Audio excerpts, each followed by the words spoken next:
200 படங்கள் வந்தால் 10 படங்கள் மட்டும்தான் வெற்றிக்கு பக்கத்தில் இருக்கக்கூடிய படங்களாக இருக்கின்றன என்பதையும் நீங்கள் சொல்லி இருக்க வேண்டும்.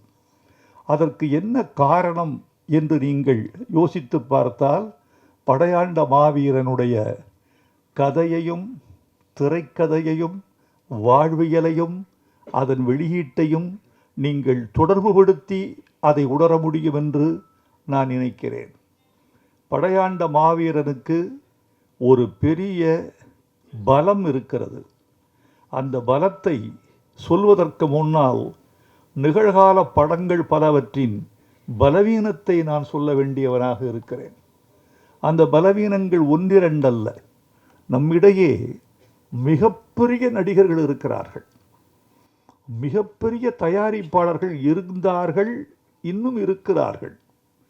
மிகப்பெரிய ஒளிப்பதிவாளர்கள் இருக்கிறார்கள், மிகப்பெரிய தொழில்நுட்ப வல்லுநர்கள் இருக்கிறார்கள். ஆசியாவின் சிறந்த திரையரங்குகள் தமிழ்நாட்டில் இருக்கின்றன. இவ்வளவு இருந்தும் படங்கள் 200 படங்களில் ஏன் 10 படங்கள் மட்டுமே ஓடுகின்றன?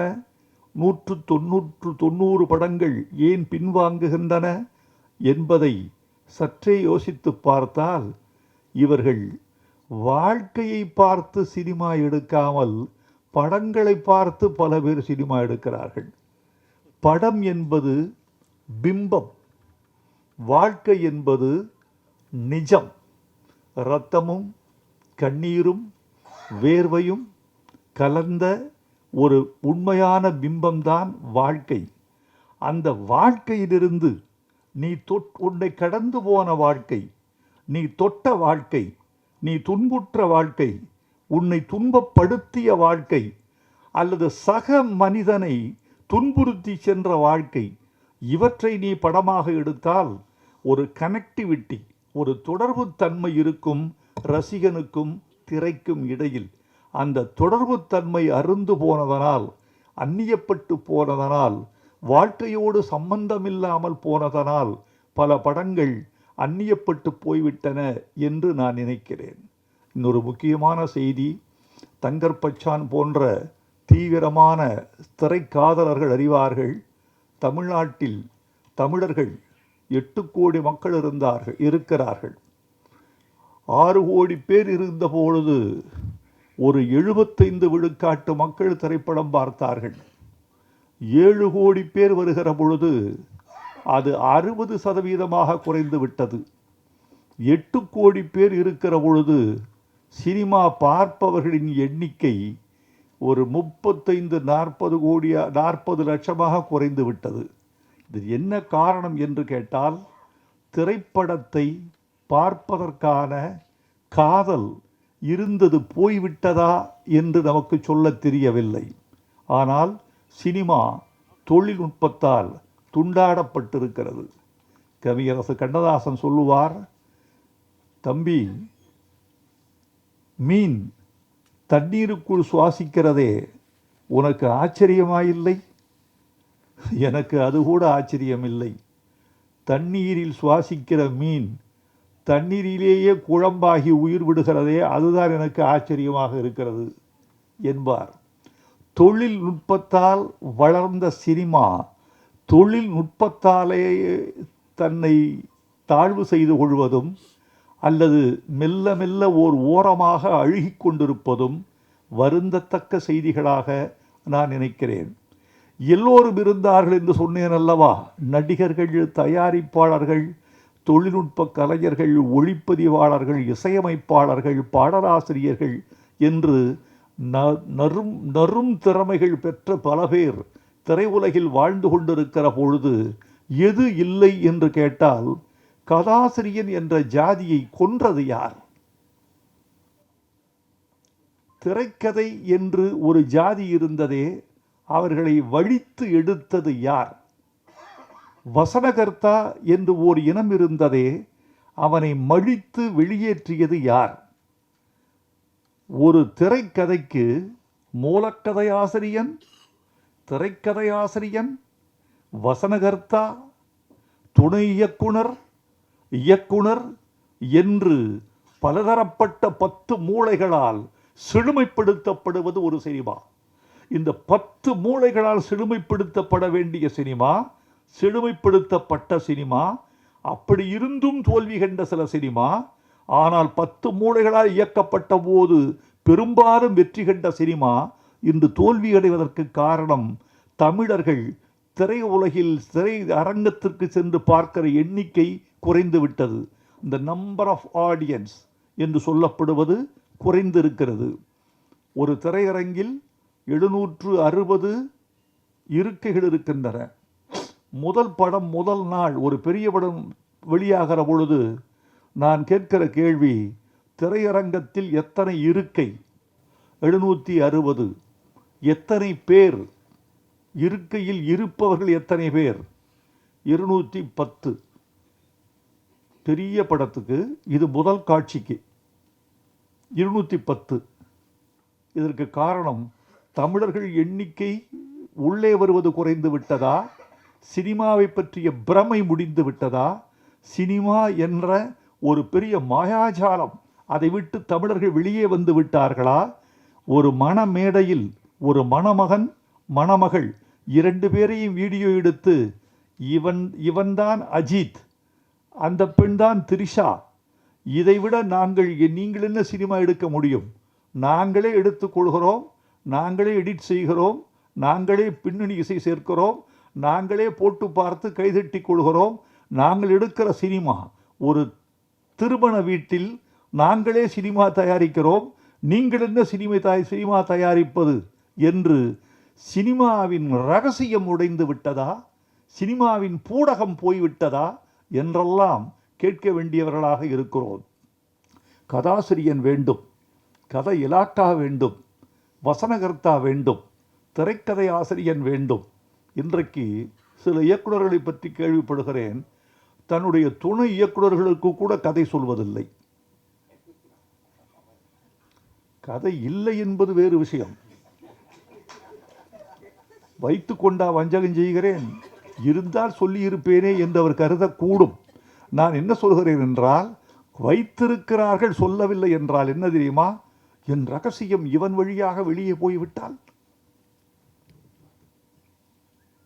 ஏப்பா ஒரு ரகசியம் ஒருவன் மூலமாக போவதனால உன் படம் அழிந்து போகும் என்றால் அந்த படத்தை நீ எடுத்தால் என்ன, எடுக்காவிட்டால் என்ன?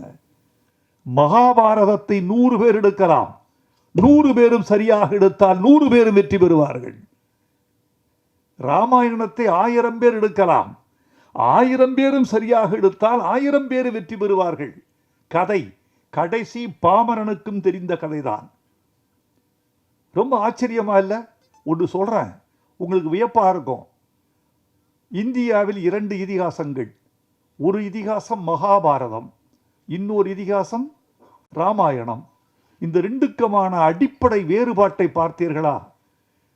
ஒருத்திக்கு 5 பேர் என்பது ஒரு இதிகாசம், ஒருவனுக்கு ஒருத்தி என்பது இன்னொரு இதிகாசம். ராமனுக்கு சீதை, சீதைக்கு ராமன், இது ஒரு இதிகாசம். திரௌபதிக்கு 5 கணவர்கள் என்பது இன்னொரு இதிகாசம். அட பாவிகளை, எதை நம்ப சொல்லுகிறீர்கள்? 2 இதிகாசங்களும் வெற்றி, 2ம் இந்திய பண்பாட்டில் ஆன்மீக பாஷையில் சொல்வதானால் இந்திய பண்பாட்டில் 2 இதிகாசங்களும் 2 கண்கள் என்று சொல்லக்கூடியவர்கள் இருக்கிறீர்களே, அது வேறு, இது வேறு. வேறு வேறான 2 கதைகள், வேறு வேறான 2 உள்ளடக்கங்கள் எப்படி 2ம் வெற்றிகரமான கதைகளாக நாட்டில் நிலவுகின்றன, உலவுகின்றன என்று கேட்பதற்கு பதில் இல்லை. எனக்கான பதில், 2க்குமான காரணத்தையும் 2க்குமான காரியத்தையும் இதிகாச ஆசிரியன் சரியாக புனைந்திருக்கிறான் என்று சொல்ல வேண்டி இருக்கிறது. அப்படித்தான் ஒரு திரைக்கதை செய்கிறவன் அந்த காரணத்தை நியாயப்படுத்தக்கூடிய காரணத்தை செய்தால் தோல்விப்படமும் வெற்றி படம்தான். ஒப்புக்கொள்ளாத காரணங்களும் ஒப்புக்கொள்ளத்தக்கவைதான்.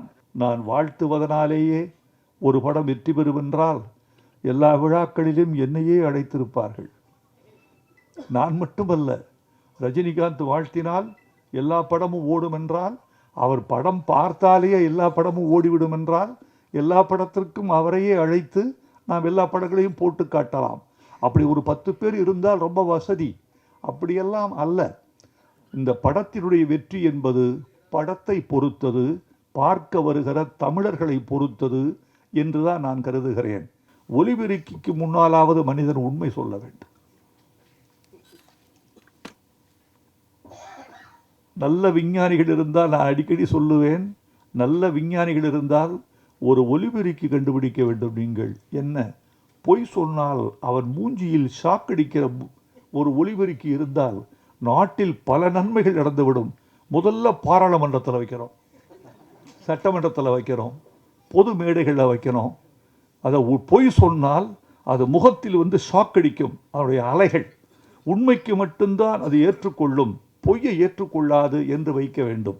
எனவே நண்பர்களே, எனக்கு இன்னொரு நிறைய சொல்லலாம் உங்ககிட்ட. நீண்ட சொற்பொழிவாக இது ஆகிவிடக்கூடாது என்ற கவனத்திலும் நான் இருக்கிறேன். கௌதமன் வீட்டுக்கு வந்த பொழுது, கௌதமன் எப்போ வந்தால் நீ வரலாம்ப்பா, நம்ம வீடு நீ வாப்பா. கௌதமன்ட்டு எனக்கு ஒன்றும் பெரிய வியாபார பேச்சுவார்த்தையோ, இவ்வளோதான் பணம் கொடுக்கணும், நீ கொடுக்குறத வாங்கிக்கிறேன், நீ கொடு, கொடுக்கும்போது கொடு, கொடுக்குறத கொடு. ஏன்னா அவன் தமிழன், உண்மையான தமிழன். தமிழ்நாட்டில் பிறந்ததால் மட்டுமல்ல தமிழன். தமிழ்நாட்டில் பிறந்ததெல்லாம் தமிழன்னு நினைக்காதீங்க. நிறைய ஆடு மாடு கோழி நிறைய பிறக்குது. தமிழ்நாட்டில் பிறந்ததெல்லாம் தமிழன் அல்ல. இன்னொரு தமிழனுக்காக தன் உயிரில், உடம்பில், வாழ்வில், பொருளில் எவன் பங்களிப்பு செய்கிறானோ அவன்தான் தமிழன். இந்த பட்டாம்பூச்சி பாட்டில் 2வது சரணத்தை நீங்கள் கவனிக்கணும். அந்த பெண் சொல்கிறா, என்கிட்ட ஒன்றுமே இல்லைங்க, நீங்கள் என்ன ரொம்ப காதலிக்கிறீங்க, நேசிக்கிறீங்க, மாணிக்கம் இல்லை, மணிவைரம் ஏதும் இல்லை, கட்டழகை தவிர என் காணிக்க ஏதும் இல்லை. டௌரி கொடுக்க முடியாது உங்களுக்கு நான். என் டௌரி என் அழகை தவிர ஒன்றும் இல்லை. அதை விட பெருசு, அழகை விட ஒரு பெண் ஒரு ஆணுக்கு, ஒரு குடும்பத்துக்கு தரக்கூடிய உயர்ந்தபட்ச பரிசு என்ன தெரியுமா தோழர்களே? வைரமுத்து படையாண்ட மாவீரா படத்தில் வெளியீட்டு விழாவில் இப்படி சொன்னான் என்று சொல்லுங்கள், எங்கள் தாய்க்குலம் புலகாங்கிதமடையும். நான் சொல்கிறேன், நான் உனக்கு தருவதற்கு ஒன்று வைத்திருக்கிறேன். பொன்னல்ல, பொருளல்ல, மாணிக்கம் அல்ல, வைரம் அல்ல, ஃபிக்ஸட் டெபாசிட் அல்ல, நிலம் அல்ல. உனக்கு தருவதற்கு ஒன்று வைத்திருக்கிறேன், என் கற்பு. அதுக்கு இணையா வேறொன்று இருக்க முடியுமா? ஒரு பெண் கற்போடு உள்ளே வருகிறாளே, தன்னுடைய திண்மையோடு உள்ளே வருகிறாளே, சொல் திறம்பாத தன்மையோடு உள்ளே வருகிறாளே, அதற்கு இணையான ஒரு பரிசு பொருள் உண்டா? இவ சொல்றா, எனக்கு எதுவும் இல்லை, கட்டழகை தவிர என் காணிக்க ஏதும் இல்லை. அதுக்கு இவர் பொம்பளை ஏமாத்துறதான வாழ்க்கை. இவர் சொல்றாரு, என்னடி இப்படி சொல்லிட்ட நீ, மாணிக்கம் மேனியடி, உனக்கு மாணிக்கம் இல்லையா?